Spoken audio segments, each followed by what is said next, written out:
Mudapaka land pooling వ్యవహారంలో దళారి జలవిహార్ రామరాజుకు పూర్తిగా అమ్ముడుపోయిన తహసీల్దార్ ఆనంద్ కుమార్ను తిరిగి అర్ధరాత్రి పెందుర్తి తహసీల్దార్గా నియమించారు. అనేక అవినీతి ఆరోపణలను మూటగట్టుకున్న ఆనంద్ కుమార్ను అప్పటి కలెక్టర్ మల్లికార్జున బదిలీ చేసిన విషయం తెలిసిందే. అయితే ఆనందరావు తిరిగి పెందుర్తిలో పోస్టింగ్ పొందడానికి లక్షలాది రూపాయలు చేతులు మారాయన్న ఆరోపణలు బలంగా వినిపిస్తున్నాయి.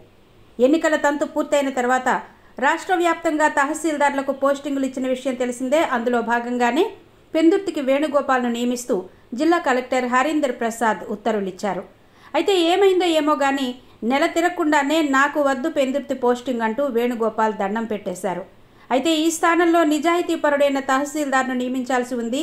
కానీ ఏకంగా తహసీల్దార్ కార్యాలయాన్ని మొత్తం సిబ్బందిని దళారి రామరాజుకు తాకట్టు పెట్టేసిన ఆనందరావును తిరిగి పెందుర్తి తహసీల్దార్గా నియమించడంలో గల ఆంతర్యంపై ఆరా తీయడానికి రెవెన్యూ వర్గాలు సిద్ధమవుతున్నాయి. ఆనందరావును ఎలా నియమించారన్నది రెవెన్యూ వర్గాల్లో $1000 ప్రశ్నగా మిగిలిపోయింది. ఎటువంటి ఒత్తిళ్లకు లొంగకుండా నిజాయితీగా పనిచేస్తున్నారని పేరొందిన కలెక్టర్ హరీందర్ ప్రసాద్కు పెందుర్తి తహసీల్దార్గా ఆనందరావును నియమించడం అన్నది ఒక మచ్చగానే మిగిలిపోతుందని రెవెన్యూ వర్గాలు భావిస్తున్నాయి. ముదపాక ల్యాండ్ పూలింగ్ వ్యవహారంలో ఆనందరావు అడ్డగోలుగా వ్యవహరించి కోట్లాది రూపాయల అవినీతికి ద్వారాలు తెరిచారు.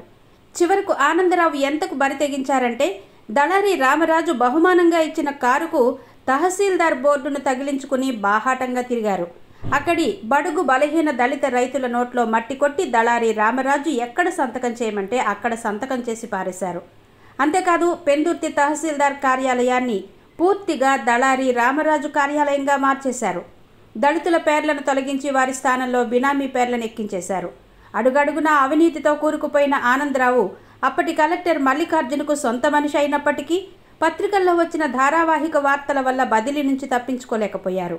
వాస్తవానికి ఆనందరావు పెందుర్తిలో సాగించిన దుశ్చర్యలకు సస్పెండ్ కావాల్సింది.